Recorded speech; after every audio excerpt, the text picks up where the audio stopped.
Shalom à tous, Parashat Yitro. Donc dans notre Parashat, nous allons, Bezrat Hashem, recevoir la Torah. Mais avant de recevoir la Torah, ou en réalité ça dépend selon le commentateur, après avoir reçu la Torah, il y a un personnage qui va venir rejoindre le camp. D'accord, le camp des Bnei Israël. Qui c'est ce personnage? C'est le beau-père de Moshe Rabbeinu, Yitro. Maintenant, pourquoi est-ce que Yitro va venir rejoindre le camp? Nous dit le verset, Vaishma Yitro. Il a entendu quelque chose, et c'est cette chose-là qu'il a motivé à venir, donc rejoindre Moshe Rabbeinu, et à venir à se convertir. Qu'est-ce que Yitro a entendu qui l'a poussé à venir se convertir et faire partie part entière du Am Israël, du peuple juif? Alors Rashi, en réalité, répond à ces questions. Mashmoa Uba, ce qu'il a entendu et il est venu. Nous dit Rashi, deux choses il a entendu. Première, Kriyat Yamsouf. Deuxième chose, Milchemet Amalek. Donc première chose, la traversée de la mer. Et la deuxième, la guerre avec la tribu de Amalek. D'accord? Comme on a vu, ces deux événements, on les a vus dans la paracha précédente, Parashat Beshalach. Beaucoup de commentateurs se sont efforcés à comprendre le lien qu'il y avait entre les deux choses. Et surtout, pour répondre, est-ce qu'il y a que Yitro qui a entendu cette chose-là? La terre entière a entendu cette chose-là. Lorsque la mer s'est ouverte, alors Chazal nous raconte que c'est pas seulement la mer Rouge, le Kriyat Yamsouf qui s'est ouvert, mais c'est toutes les mers du monde et tous les vers et tous les baignoires du monde qui se sont ouverts en nous. Donc c'est un événement que la terre entière a entendu, a vu. Et pourtant, le seul qui est venu, le seul qui a réagi de ce miracle extraordinaire, c'est Yitro. Et la deuxième chose, c'est Milchemet Amalek. D'accord? On comprend pas très bien le lien. Pourquoi est-ce que le fait d'avoir entendu la guerre contre Amalek, ça a motivé Yitro à venir se convertir là? La première explication, c'est qu'on voit d'abord, qu'est-ce qu'il a entendu Yitro? Il a entendu Kriyat Yamsouf, Milchemet Amalek. Dans ces deux événements, on voit que le Ham Israël, en réalité, n'était pas dans une bonne position. En effet, comme on a dit la semaine dernière, le Ham Israël est devant donc la mer, derrière les Égyptiens arrivent, d'accord, le désert, les montagnes, et là, ils savent pas quoi faire, ils prient Hachem.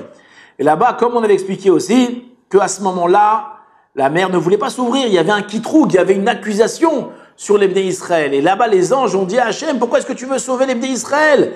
Ceux-là, ce sont des idolâtres. Et ceux-là, en montrant les Égyptiens, ce sont des idolâtres. Donc on voit que quoi? Que les Bnei Israël étaient dans une très mauvaise posture. Et qu'est-ce qu'ils ont fait les Bnei Israël? Alors ils ont fait une tchouva sincère, ils sont rentrés dans la mer. D'accord, le premier Narshon ben Amminadab est rentré dans la mer, et par cela, ils ont montré une annulation, une confiance en Dieu totale, et grâce à ça, Hachem, il a fait un miracle. Et donc, qu'est-ce qu'il a dit, Yitro? Il a dit, moi, Yitro, j'étais plutôt le Kohen Midian, c'était le prêtre idolâtre de Midian, j'ai connu toutes les idolâtries du monde, j'ai fait toutes les pires choses du monde. Est-ce qu'un homme comme moi peut faire tchouva? Alors quand il a entendu que l'Am Israël, bien qu'il n'avait pas de mérite, Hachem lui a fait un miracle pareil d'ouvrir la mer, il s'est dit, oh, j'ai une chance. Akadosh Baruch Hu, il est prêt à prendre l'individu tel qu'il est, aussi loin qu'il est, et s'il est sincère et il fait tchouva, alors il lui permettra de se rapprocher de lui. Donc ça, c'est la chose qui a motivé Yitro, le fait de voir que la mer s'est ouverte pour le Ham Israël, bien qu'il n'était pas méritant. La deuxième chose, c'est aussi Milchemet Amalek, la même chose. Milchemet Amalek, là-bas, on nous raconte le verset que lorsqu'ils se battaient, les Bnei Israël, contre Amalek, lorsque Moshe Rabbeinu levait les mains, alors on gagnait la guerre. Quand il baissait les mains, alors on perdait la bataille. Et donc, qu'est-ce que ça signifie? Que lorsqu'ils levaient les mains, alors ils se dirigeaient leur regard vers Hachem, leur émouna vers Hachem. Et à ce moment-là, quand je il les exauçait. Et donc, de la même façon, il a dit, si je regarde vers Hachem, je lève mes yeux vers Hachem, alors lui aussi, il m'exaucera, il me sortira de la terrible situation dans laquelle moi, Kohen Midian, je suis, et il va accepter de me recevoir comme un juif à part entière. Et donc, c'est ces deux choses-là qui l'ont motivé. Donc ça, c'était la première explication. Pour la deuxième explication, d'abord, je voudrais l'illustrer avec une vraie histoire. Un jour, il y a le Rav Shlomo Zalman Auerbach, un des grands sages qui est niftar et qui est décédé il y a une vingtaine d'années, qui est rentré dans un taxi. Et taxi israélien qu'il était, il le voit, il dit, ah, le Rav, shalom, shalom, ah là là. Est-ce que vous voulez que je vous raconte un miracle que j'ai vu de mes yeux, un truc incroyable, je l'ai vu de mes yeux. Alors le Rav, tout poli qu'il était, il lui a dit, bien sûr, raconte-moi. Il dit, maman, comme je vous vois, le miracle, comme je vous vois, je l'ai vu, un truc incroyable. Je dis, ah, qu'est-ce que t'as vu? Il dit, pendant la guerre, d'accord, on était avec tous les amis comme ça, tous les soldats, on était en train de faire le camp. Et lorsque tout d'un coup, on était dans la forêt, il y a mon copain Chaim, il sent quelque chose dans les pieds. Et il bouge comme ça, il voit qu'est-ce qu'il y avait? Un serpent énorme. Et là, il commence à paniquer. Et tous, on voit comme ça, Chaim, un serpent à ses pieds. On lui dit, Chaim, ne bouge pas, très dangereux. Et là, le serpent, qu'est-ce qu'il fait? Il commence à tourner autour de ses pieds. Et là, Chaim, il est en train de trembler. Nous, on le voit, le pauvre Chaim, il est en train de trembler. Et là, il y a Chaim, t'inquiète pas, ne bouge pas. Si tu bouges pas, il va rien t'arriver, ne bouge pas. Et là, Chaim, il commence à trembler. Et le serpent, il commence à monter, jusqu'au point où il se met sa tête, comme ça, face à Chaim. Et là, Chaim, il sent que c'est la fin. Et qu'est-ce qu'il fait? Dans sa tête, il prononce Shema Israël. Avant de mourir, Shema Israël.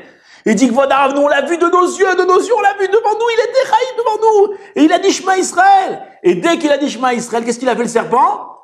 Il est tombé et il est reparti. Incroyable, miracle, un miracle grave. Et vous savez ce qu'il a fait Chaim? Vous savez ce qu'il a fait Chaim? À la main, comme immédiatement, il a fait tchouva. Aujourd'hui, vous voyez, c'est un religieux avec une barbe et un chapeau. Il a fait tchouva de ça. Et le Rav, il entend donc cette histoire du chauffeur de taxi, il dit incroyable. Et il lui dit, dis-moi, et toi, tu as fait tchouva? Il dit, moi? Ah, pitop, qu'est-ce que vous racontez, Rav? Le serpent, il n'est pas venu chez moi. Le serpent est venu chez Chaim. Moi, je m'appelle Chaim. Donc, histoire sympathique. Qu'est-ce qu'elle veut dire? Il dit qu'en réalité, on peut voir un miracle. D'accord? On peut voir un miracle. Là, il a vu un miracle. D'accord? C'était pas sur ses pieds de son ami, mais le miracle, il l'a vu. Enfin, le miracle n'a pas la force de maintenir la tchouva de quelqu'un. Et c'est ce qu'il a vu, Yitro. Lorsqu'il a vu l'ouverture de la mer, il a dit, ah, miracle incroyable, c'est extraordinaire. Et donc, il croyait qu'il réussirait à vivre, à conserver cette émouna qu'il a reçue en voyant le miracle. Mais lorsqu'il a vu que Amalek est venu attaquer, il a dit, mais attends, eux aussi, ils ont vu le miracle. Et pourtant, comment ils osent attaquer le peuple de Dieu? Qu'est-ce qu'il a compris? Il a dit que le miracle en soi, il n'a pas une force de maintenir la émouna. Si tu veux maintenir ta émouna, tu as besoin de plus que ça. Et ça, il a compris de Amalek. Et c'est pour ça que Yitro est venu se convertir et renforcer sa foi en étudiant la Torah. Shabbat Shalom.